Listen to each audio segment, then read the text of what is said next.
Hello, Tucson. We have another living legend here with Juneteenth celebrating our 50th anniversary, everyone. This is Mr. Terry Thomas, a.k.a. Your live DJ Mista T. DJ Mista T. You've been DJing in Tucson for how long now?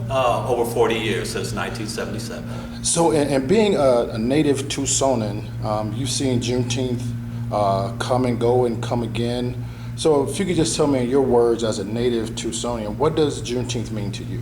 Well, Juneteenth to me, especially since I started going as a child, it means family, it means togetherness, it means remembering the legacy of Juneteenth, freedom. It's about freedom, and not just freedom of the people, but freedom to be able to challenge yourself to make not just Tucson, but make the world a better place. And I do believe that having the Juneteenth Festival and all the events around it just reminds us of the freedom and how we can be better citizens right here in Tucson.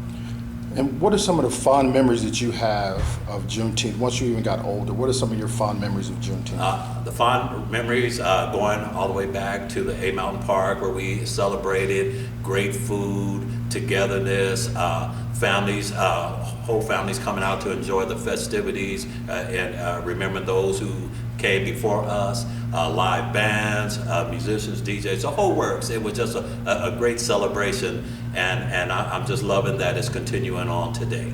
And who are some of the people that you remember that's credited with being a part of Juneteenth that you remember there? First and foremost, I'd like to recognize Mr. Bernie Starks, who was the president of the Juneteenth Committee at the time when I was on the committee, and I served on the committee probably over 12 years. And we did some dynamic things. They were really well. We were out at Kennedy Park at the time when I was on the board, and we got to take it to another level, and that just meant a lot to me at that time, and how it was well attended.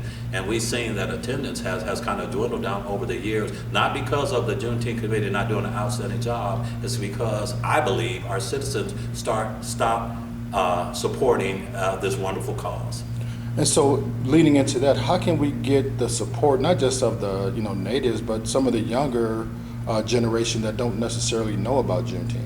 Well, that's a good question, because I believe some of those people, maybe not just involved with the Juneteenth Committee, we got to reach out to young adults and try to get them involved. And maybe, and it's not for everybody, as we know. However, for those who are involved, get them to kind of invite their peers, let them get involved and see what it's about. And it's a fun event. Yes, we know what Juneteenth about, those who have got a little history, but that doesn't mean we have to look back for the negative. We look forward for the positive, and that might be how we reach the young adults. So what are some of your favorite foods at the Juneteenth? Barbecue. I had barbecue, all the sweets. Mr. T love those sweets. All the sweet treats and all that good stuff. The food, excellent food, and just the entertainment, just seeing the entertainment from the young children all the way to the bands, getting special acknowledgments and announcements that going on to keeping people involved with the community, and those are some of the things that yes, they are traditional, but those are some of the things that still need to continue so that it'll be as fabulous as it is. All right, thank you, Mr. T. I really appreciate you, and Tucson loves you. We've been doing this for a long time, and thank you for your support, sir. It's my pleasure. I love Tucson. Your live DJ, Mr. T.